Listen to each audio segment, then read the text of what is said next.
Boa noite mais uma vez.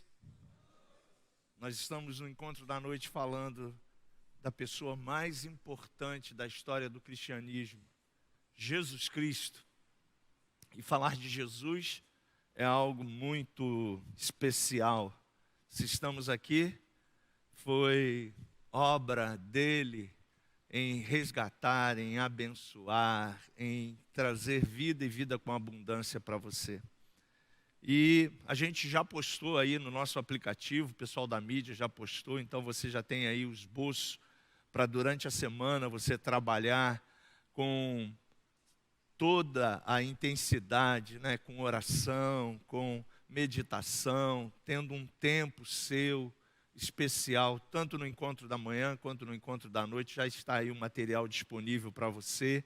E a ideia é que você possa receber essa palavra e durante a semana ir trabalhando essa palavra no seu espírito. Bom, eu coloquei um tema: Jesus é a fonte de todas as coisas para a nossa vida. E dentro dessa temática, eu quero falar somente 3 coisas com você nesta noite. E dentro dessas 3 coisas, mostrar a você como Jesus Cristo, Ele é um Deus que te abençoa, como Ele é uma pessoa que deseja o seu bem, deseja o bem da sua família, deseja que você prospere, deseja que você tenha saúde, tenha alegria, tenha paz no teu espírito, tenha uma vida abundante. E Ele morreu na cruz para que você recebesse essa qualidade de vida, vida nova em Jesus. E Ele tem uma paixão tão grande para que você viva assim, que ao morrer naquela cruz e ao iniciar a nova aliança, esse tempo que a gente está vivendo, já está passando aí mais de 2000 anos, nós estamos vivendo na nova aliança, né? A aliança perfeita, a aliança feita por Jesus, é para que todas as pessoas, em cada lugar, elas possam ter um encontro real com Jesus e viver essa abundância, receber dele as bênçãos que o Evangelho de Jesus Cristo trouxe para nós.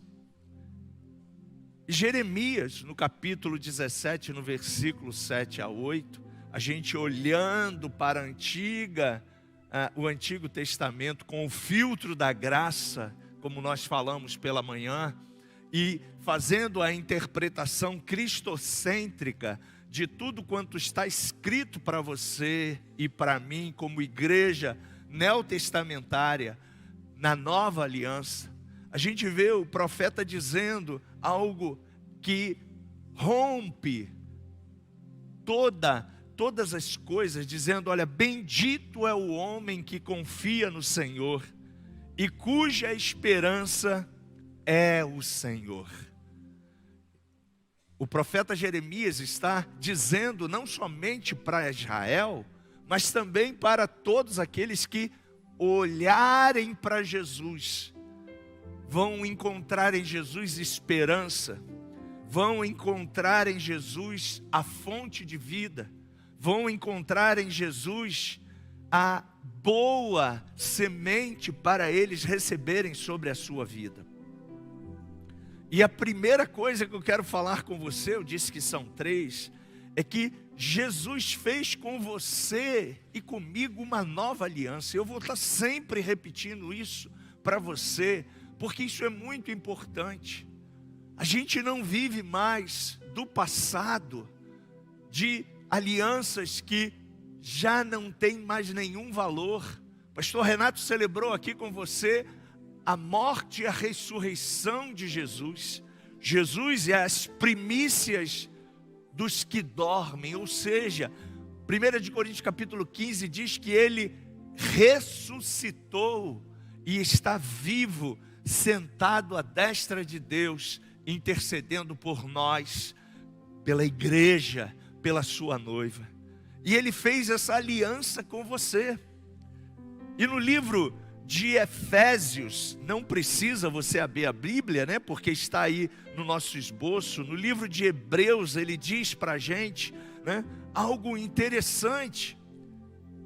E ele fala do que foi a antiga aliança e o que é a nova aliança que você celebrou com ele aqui, o cálice e o corpo. E diz assim: agora com efeito obteve Jesus ministério tanto mais excelente, quanto é ele também mediador de superior aliança, instituída com base em superiores promessas. Porque se aquela primeira aliança tivesse sido sem defeito, de maneira alguma estaria sendo buscado lugar para uma segunda. E de fato repreendeu-os, dizendo: eis aí vem dias, diz o Senhor, e firmarei nova aliança com Israel, com a casa de Judá, não segundo a aliança que fiz com os seus pais no dia em que os tomei pela mão para os conduzir até fora da terra do Egito, pois eles não continuaram na minha aliança e eu não atentei para eles, diz o Senhor. Porque esta é a aliança que firmarei com a casa de Israel depois daqueles dias, diz o Senhor. Na sua mente imprimirei as minhas leis, também sobre o seu coração as escreverei. E eu serei o seu Deus e eles serão o meu povo. E não ensinará jamais cada um ao seu próximo, nem cada um ao seu irmão, dizendo: conhece ao Senhor, porque todos me conhecerão, desde o menor deles até o maior. Pois para com as suas iniquidades usarei de misericórdia, e dos seus pecados jamais me lembrarei. Quando ele diz nova, torna antiquada a primeira.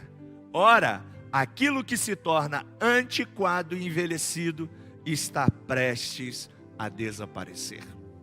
O escritor aos Hebreus, não importa se você acha que é Paulo ou não, né? Eu vou continuar dizendo até a gente ter essa informação bem categórica. O escritor aos Hebreus, ele faz um paralelo entre a antiga aliança, ou o antigo pacto, e o novo pacto, ou nova aliança estabelecida por Jesus.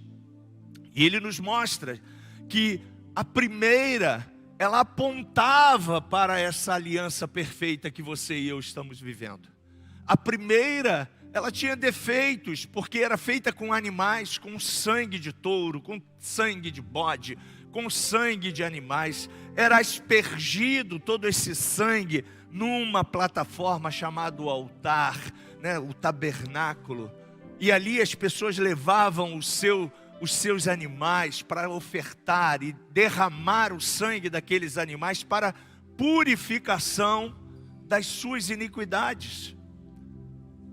E Deus, em Jesus, Ele fez esse ato eterno e perfeito. Quando João olha para Jesus e diz: este é o Cordeiro de Deus que tira o pecado do mundo. E quando Jesus, agora como Cordeiro de Deus, vai para aquela cruz, no final dos evangelhos, Mateus, Marcos e Lucas, quase lá sempre no final você vê a via dolorosa, você vê Jesus indo e caminhando para o Gólgota com aquela cruz. Naquela cruz Ele colocou toda a iniquidade da humanidade e usou de misericórdia para você e para mim. E através desse ato de amor, Ele suportou e tomou todo o pecado de toda a humanidade. E depois de tomar o pecado de toda a humanidade, Ele declarou todas as pessoas já justificadas pela fé, através da aceitação do Evangelho, que é a boa notícia de que Jesus é o Senhor e Salvador. Portanto, precisamos somente crer. O teu papel, o meu papel, após essa nova aliança, é somente crer. Se creres, verás a glória de Deus. Crê no Senhor Jesus e será salvo tu e a tua casa. E o que é crer, Marcos? É acreditar, é você depositar toda a sua expectativa, toda a sua confiança de que neste nome e que esta pessoa, ela é plena e perfeita para fazer infinitamente mais por você e pela sua casa. Portanto, precisamos somente crer no poder libertador feito por Ele na cruz, que derramou o seu sangue por nós. Agora, você vive num novo tempo, num novo momento. Você agora, recebendo Jesus como seu Senhor e Salvador, você se torna filho de Deus, eleito por Ele, vivendo a justiça dEle sobre a sua vida. Ele te colocou no lugar de filho, de herdeiro e co-herdeiro com Cristo. Segunda coisa que você e eu precisamos saber, e não podemos esquecer, que Ele, Jesus, sofreu para que você e eu tenhamos uma vida abundante. João 10, ele diz que eu vim para que vocês tenham vida e a tenham em abundância. Esse é o desejo de Deus. E também lá, antes desse ato ser concretizado na cruz do Calvário, o profeta messiânico na antiga aliança também profetizou e apontou para ele, apontou para a cruz. Na sua profecia, no primeiro capítulo da sua profecia, ele faz um convite a todas as pessoas. Ele diz em Isaías capítulo 1, versículo 18, ele profetiza dizendo: vinde, pois, e arrazoemos, diz o Senhor. Ainda que os vossos pecados sejam como a escarlata, eles se tornarão brancos como a neve. Ainda que sejam vermelhos como carmesim, se tornarão como a lã. Se quiserdes e me ouvirdes, comereis o melhor dessa terra. Então Isaías está apontando para ele, dizendo: olha, é só você ir em direção a Ele. É só você crer na obra vicária da cruz. É só você acreditar que Ele tem todo o poder para resgatar você de toda a maldição. E a partir da sua fé, você vai comer o melhor dessa terra. Esse é o Evangelho de nosso Senhor Jesus Cristo. Esse é o desejo do nosso Senhor Jesus Cristo. Mas infelizmente, muita gente não quer comer o melhor dessa terra. Muita gente quer viver ainda preso ao passado, preso às acusações, preso a condenações que já foram esquecidas por Jesus. E é semelhante a essa história que eu vou te contar. Quero contar uma história de uma senhora muito pobre, que recebeu a visita de um homem filho de Deus, que foi visitá-la. Ela estava já no seu estágio final de vida. E quando esse homem chegou na sua casa, uma casa muito simples, humilde, ele viu aquela senhora lá naquela cama,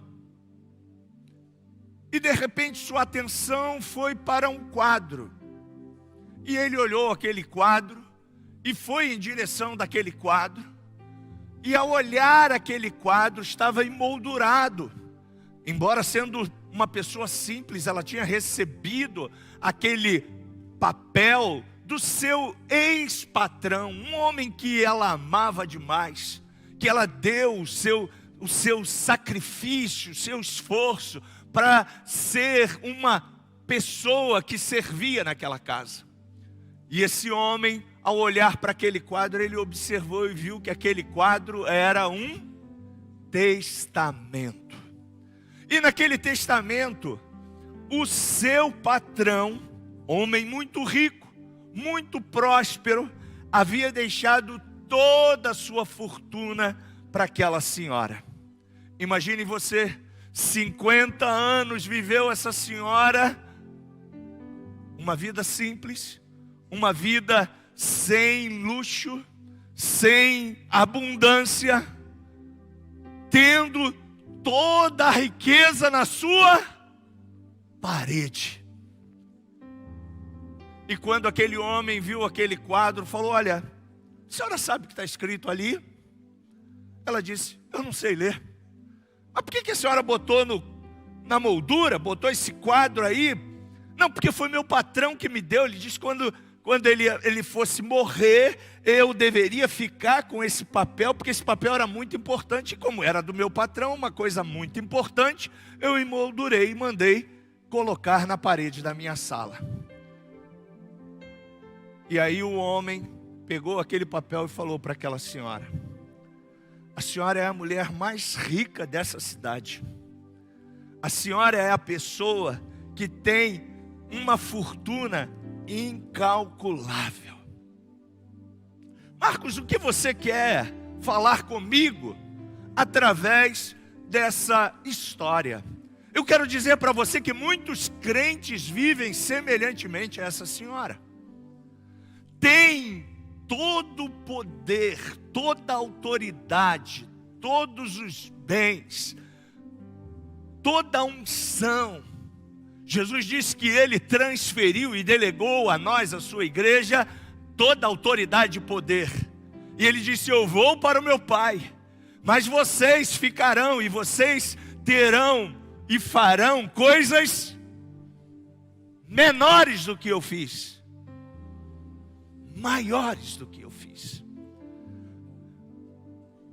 E às vezes a gente não pega esse testamento que Jesus deu e coloca ele em prática para a gente viver a vida abundante e próspera que Ele nos deu. E aí a gente fica contando moeda, a gente fica reclamando e dizendo: ó vida, ó céu, meu salário, isso, aquilo, outro, governo vai, governo vem. Você vive as circunstâncias por uma dimensão humana, e você esquece que você não está mais debaixo do reino das trevas. Você, como filho de Deus, está no reino do Filho do seu amor. As circunstâncias desse reino externo não têm poder sobre você.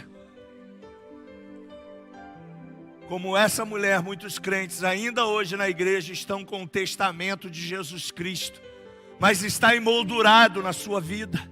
Ele não consegue exercer a sua fé, ele não consegue viver essa abundância, ele não se acha digno, ele não se acha capacitado. E eu posso dizer para você: sabe quem te capacita? Não é você, não é seu esforço, não são seus méritos, é Deus, é o Espírito Santo, é Jesus em você. É Ele quem vai dar a você a ousadia, a autoridade e o poder para fazer muito mais pela sua casa, pela sua família, pelos seus negócios. Agora, o que você precisa fazer? Você precisa pegar o testamento que Ele já te deu lá na cruz do Calvário há mais de 2000 anos e tirar da parede e vivê-lo em fé. Parar de viver o pecado que não existe mais sobre a sua vida. Eu disse pela manhã e repito à noite: Romanos capítulo 6 diz que o pecado está morto sobre a sua vida. Você não é mais pecador, você é filho eleito por Deus, herdeiro e cordeiro com Cristo. Mas também quero lembrar a você: o inferno vai todo dia dizer para a sua mente que você não é digno, que você não merece, que você. Mas eu também quero lembrar a você que Jesus venceu o diabo com o poder da palavra. E é assim que você vai vencer todos os dias. É assim que você vai exercitar essa fonte de bênção, usando, verbalizando pela fé a palavra explosiva que está dentro de você, o poder dinâmico do Espírito Santo que habita dentro de você.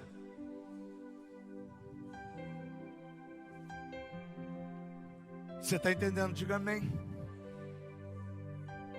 E por último, eu quero falar com você que você não precisa se preocupar com mais nada. Você está nas mãos de Deus, você está em Cristo. Existia uma canção que a gente cantava que falava assim: aqueles que têm os meus mandamentos e os guarda, esse é aquele que me ama, e aquele que me ama será amado do meu Pai.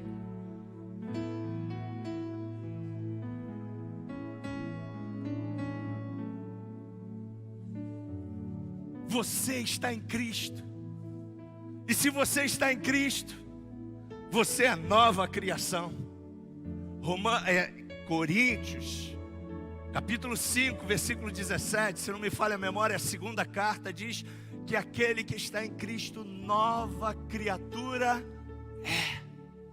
As coisas velhas, eis que tudo se fez novo. Esse é você, um novo ser, uma nova pessoa, templo do Espírito Santo. Na antiga aliança, a glória de Deus, a presença de Deus ficava no Santo dos Santos. Agora, através da obra vicária de Jesus na cruz do Calvário, a Bíblia diz que o véu do templo se rasgou e Ele saiu do templo e veio morar em você. Ele habita dentro de você. Quem habita dentro de você é o Santo dos Santos. O nome dele é Espírito Santo. É Ele que fala contigo todos os dias. É Ele que te dá a direção todos os dias. É Ele que te abençoa. Então quem está em Cristo não tem como não viver a bênção de Deus. Não tem como não ter a proteção de Deus. Não tem como não ter a autoridade de Deus. Olha o que diz Efésios 1, 3, 14. Bendito Deus e Pai de nosso Senhor Jesus Cristo, que nos tem abençoado com toda sorte de bênçãos espirituais nas regiões celestes em Cristo. Assim também como nos escolheu nele antes da fundação do mundo, para sermos, esse é você, santo, irrepreensível perante Ele.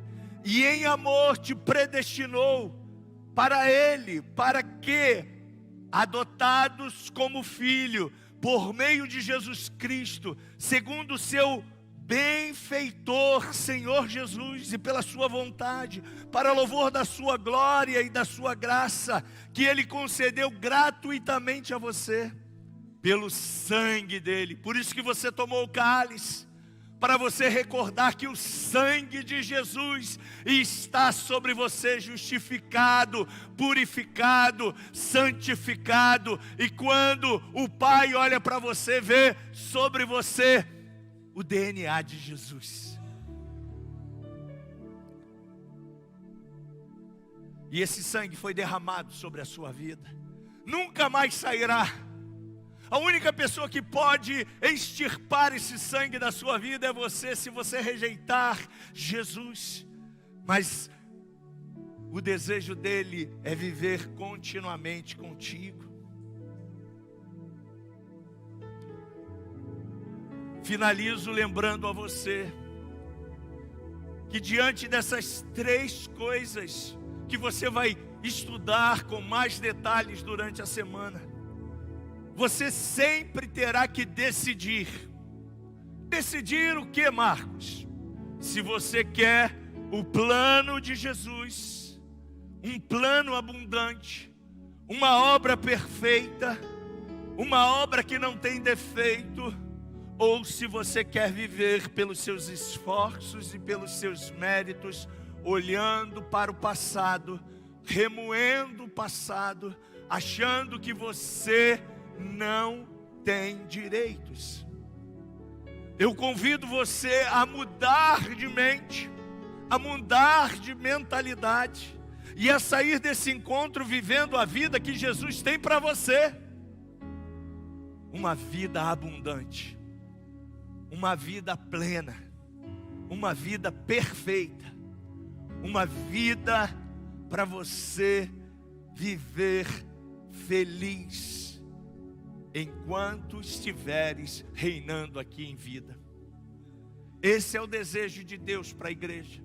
Esse é o desejo de Deus para você. Que você possa receber pela fé essa palavra. E nunca mais ficar olhando para o testamento e falando: ah, se eu tivesse a autoridade que tem o fulano, o beltrano, o ciclano. E eu quero dizer para você, a mesma autoridade que Beltrano, Ciclano, pastor A, pastor B tem, você tem. Se vós estiverdes em mim, e as minhas palavras estiverdes em vós, pedireis o que quiserdes, e assim vos será concedido. Porque a essência é você estar na videira. Eu estou lendo para você, parafraseando João capítulo 15. É só você estar na videira. Não é um cargo eclesiástico que faz você ter respostas de oração, mas uma vida de conexão com a videira que é Jesus, com a fonte de vida que é Jesus. Então, convido você a se apaixonar e a se entregar a Jesus e ser um instrumento na mão dele para a sua casa, para a sua família, para o seu trabalho, para os seus sonhos, para tudo que ele tem colocado na sua vida. Você está disponível para fazer isso? Então fique de pé. Eu quero orar com você.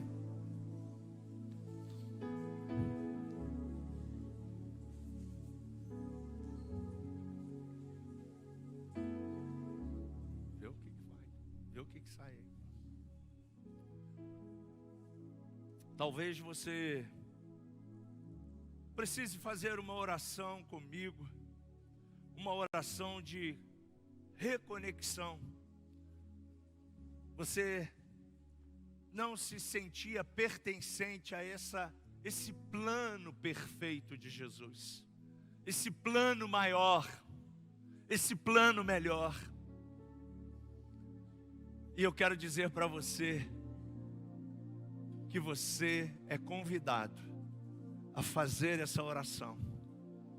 E ao orar comigo, você vai estar ligado na videira que é Ele. Coloque a mão no seu coração. Ore comigo. Senhor Jesus, eu quero viver e reinar em vida. Eu quero essa vida abundante. Eu quero estar conectado contigo.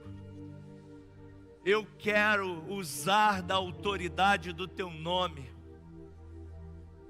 e ver uma nova realidade na minha vida. Eu te aceito. Eu me rendo a ti e te recebo como meu Senhor e Salvador. Se você fez essa oração com fé, a Bíblia diz que você agora é filho de Deus. Você está conectado a Ele. Do teu passado, Ele não quer mais saber. O que importa é daqui para frente.